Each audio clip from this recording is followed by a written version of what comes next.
Today I want to talk about Ohio State escaping Indiana at home, and all that's coming up after the bumper. Don't be cornering me.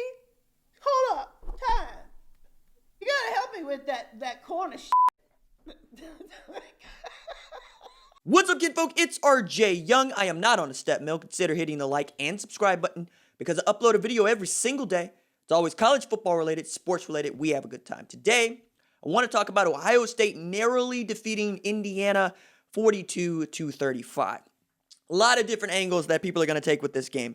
I'm going to start with the one that I gave in the preview last Sunday, which is that Ohio State wanted a game where they get challenged, where they get tested, where they get to see their mistakes and the fissures in their defense and their offense made large. And then, can you recover? What can you do to prove that you can still win this game against a number 9 Indiana, right? This is not your daddy's Indiana. This is a very, very good Indiana football team, particularly defensively, right? They turned Michigan State over 4 times last week, and they got 3 interceptions of Justin Fields, 2 in the first quarter. Now, Justin Fields had thrown 3 interceptions for his entire career going into this game, all 3 coming last season in 2019, throws 2 in one quarter and then 3 in the game.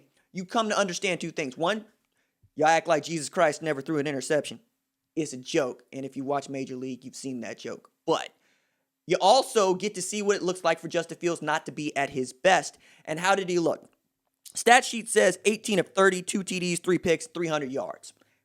Still pretty doggone good. He's still my number 1 overall draft pick in the 2021 NFL draft. I think, yes, he was made to hold on to the ball and didn't look good holding on to it. A couple of those passes that he threw were egregious, even ones that didn't get picked off. On the other side, we saw Michael Penix Jr. put together what I think is going to be the tape that gets him drafted into the first round in 2022. All right, 495 yards through the air, 26 of 50, 5 touchdown passes, just 1 interception, a pick 6 from Shaun Wade that turned out to be the difference in the game. Outside of that pick 6 from Shaun Wade, the Ohio State secondary looked really, really suspect and flat out bad at safety when we saw what Marcus Hooker was doing back there. Josh Proctor is coming into his own. Owasso, Tulsa, Oklahoma, stand up, baby. Number 41, getting it in. They want to be a one-high safety defense, but it doesn't feel like they can do that in 2020 like they could in 2019. And Fox took every opportunity to tell y'all what DBU actually is at Ohio State when Shaun Wade picked up that pick 6 on the ill-thrown out route that Michael Penix Jr. tried to force in there. 7 defensive backs drafted in the first round since 2016. Garyon Conley, Malik Hooker, Damon Arnett, Jeff Okudah. We continue to go on. But that just hasn't been who their image is in 2020. And I thought Kerry Combs coming back in January, former secondary coach at Ohio State and now defense coordinator at Ohio State, was going to make them even better. You're moving Shaun Wade from that slot corner to an outside corner, and you're having Klatt really educate folks on the differences between playing inside leverage versus having to play inside and outside leverage, but also getting used to playing in close quarters as an inside slot receiver, right? Or slot cornerback, against slot receivers and tight ends, where you can put your hands on them a little bit. You're responsible for crossing routes. Things are going to come across your face going both ways, and you're probably going to blitz on third down from time to time. Outside corner, you're out there by yourself for the most part, especially as Ohio State runs their defense in a cover 3 kind of shell, right? Which is to say, you got a third, you got a third, you got a third. And that means you got to be really good in man coverage. We saw that from time to time, we saw some good plays from Pete Warner, Tuff Borland, and the like. Jonathan Cooper and Zach Harrison seemed to come on as the game went on. But 495 yards from Indiana is not what you sign up for Ohio State. Like, you get thrown on by Oklahoma. You get thrown on by 2019 LSU. You get thrown on by Clemson. You get thrown on this year from time to time by Notre Dame. You're not supposed to get thrown on by Indiana and Michael Penix Jr. That is not to say they're not a good throwing football team. It's also the only way they were able to move the ball. Ty Freifogel has 223 yards, 7 catches, the second straight game, in which he's had over 200 yards receiving. I think he's up to 423 and 18 catches over the last 2 games. My goodness. Any other guy on a different team, we're talking about winning the Biletnikoff Award. As it stands, I think Ty Freifogel is going to talk himself into at least semifinalists, if not a finalist for that award. Just we had negative yardage, man, for rushing yards. We had negative 1 yard rushing for Indiana. So they weren't able to run the ball, and that's even more egregious when you talk about the secondary, because that just means that Ohio State secondary is the reason for which they were absolutely getting smashed. It's hard to put into context here that Ohio State still picked up over 600 yards of offense, right?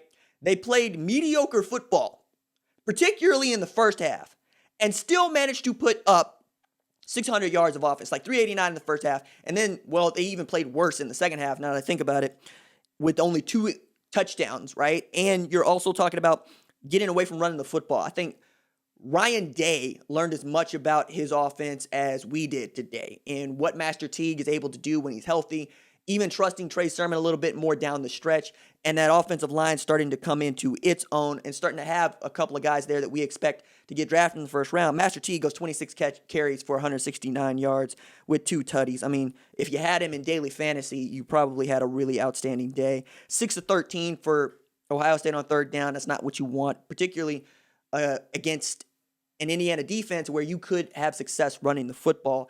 And it felt like Ryan Day was putting the ball in the hands of his Heisman finalists more often than not. I think this is going to be interesting when the college football playoff rankings come out, because Ohio State played poorly as a number 3 ranked team in the country, while Clemson did not play. You could see them get flip-flopped in the college football playoff rankings when they drop next week. I'm interested to see that. I wouldn't be against it, except to say Ohio State hadn't lost a football game, right? Clemson has lost a football game. So I expect to see Alabama at 1. I expect to see Notre Dame at 2 with the win over Clemson, Ohio State at 3, and then Clemson at 4. But you have some things you need to shore up if you're Ohio State. You have some things that you really never want to see again in some of the egregious throws that Justin Fields made and some of the really terrible secondary play that you saw. I mean, we had guys getting mismatched in coverage. We had guys not knowing what their assignments were. And we saw, at first it was Whop Philyor, and then it was Ellis, and at the end it was all Ty Freifogel, who was making out like DeAndre Hopkins out there, man. I mean, it was almost like, Ty Freifogel is running down the field, and then Michael Penix Jr. is back there like, Freifogel down there somewhere, I'm going to just throw it. And that's what ended up happening. And the more that I look at these stats, the more that I'm just amazed at how much production the Indiana's receiving corps was able to produce. I mean, yes, the 223 yards from Freifogel, right?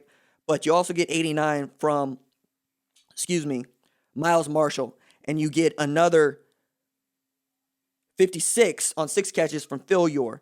And then you get another, oh my goodness, David Ellis having 4 catches for 88. They were just having a really good day throwing the football. And I'm sure that film tomorrow is not going to be a lot of fun for the Ohio State defense, particularly its secondary. As for Justin Fields in the Heisman race, I saw a lot of people on the Twitters were dumping all their Justin Fields stock, to which I'm buying up all of your stock and all of your leases, and I'm going to turn this into Standard Oil, right? Because I can get all that stock for nothing. I still got that guy going number 1 overall, because if this is the worst football game he plays in college, can you go look up Trevor Lawrence's worst football game? There's also this really egregious targeting call that was missed on a crucial 4th down play where Justin Fields tried to do too much, was getting run down, tried to flip it to the tight end, and then catches crown of the helmet that doesn't get called. I'm not going to throw the officiating under the bus with this one. I feel like if you're the guy that is saying that Ohio State was not getting calls in a game that they were up 42-35 in with like 3 left to go, you're also the squeaker on the Call of Duty Discord. Like I can't help you, because you're making excuses way before you should be making excuses. There are things that you can fix in your own game that would make you a better football team, where you're not in this 7-point game, in a game where you're favored by 21 to some, 17 to others. But I think on the whole, it's a good experience for Ohio State. Also, add to this, Maryland's a better passing football team than Indiana. So it would have been really interesting to see what Taulia Tagovailoa could have done against that Ohio State secondary. As it stands, Indiana still got to play Maryland. They also still got a Wisconsin on their menu. Wisconsin gets Northwestern in what is a de facto semifinalist game for the Big Ten Championship. I'm very excited about that. Other games that I'm paying attention to, Arkansas tried to pull it out against LSU. It didn't go their way. Tremendous fight by Sam Pittman's kids. In a year in which Arkansas is coming out off of firing their head coach who lost to North Texas, among many other things, And LSU's coming off of winning a national championship. The fact that they were leading that game in the fourth quarter is a tremendous win for them. Other games I'm looking forward to, of course, Bedlam tonight, 6:30. I'm going to be on the radio for 5 hours on ESPN Radio with Jeff Dickerson doing game night, so we'll be updating that game throughout. I'm also looking forward to Georgia versus Mississippi State because I want to see JT Daniels in that Georgia uniform. And, I mean, really, this Northwestern-Wisconsin game has my attention. Top 25 matchup, 2 unbeatens. Northwestern gets to show that they're actually that good a football team. And I'm really watching the Central Florida-Cincinnati game because Cincinnati needs the style points to see what college football playoff does with them in the coming days when they do the final or the first of the college football playoff rankings. Other games just to get you caught up on. Louisville last night blanks Syracuse 30-0. Minnesota last night gets 34-31 win against Purdue. I really thought that Nebraska was dead and buried, but Illinois has made it super so. Lovie Smith's kids actually getting out here, getting a W. They're ahead of Nebraska in the standings, 2-3 versus 1-3. Luke McCaffrey was their best runner, but not their best passer for Nebraska. They need to get that figured out. Florida makes light work of Vanderbilt after an early scare, 38-17. I mentioned that LSU won that game 27-24 over Arkansas. Memphis dispatched SFA 56-14, and Coastal Carolina stays unbeaten with a 34-23 win against Appalachian State en route to what I think is going to be a Sun Belt crown for them. If you like the videos, please subscribe to this channel. Share the video. You know how much Ohio State content we do here, Oklahoma content. We cover the Power 5 in depth, and when the Group of 5 is playing like the University of Tulsa, Coastal Carolina, and Cincinnati, we talk about them too. That is it for me. Deuces.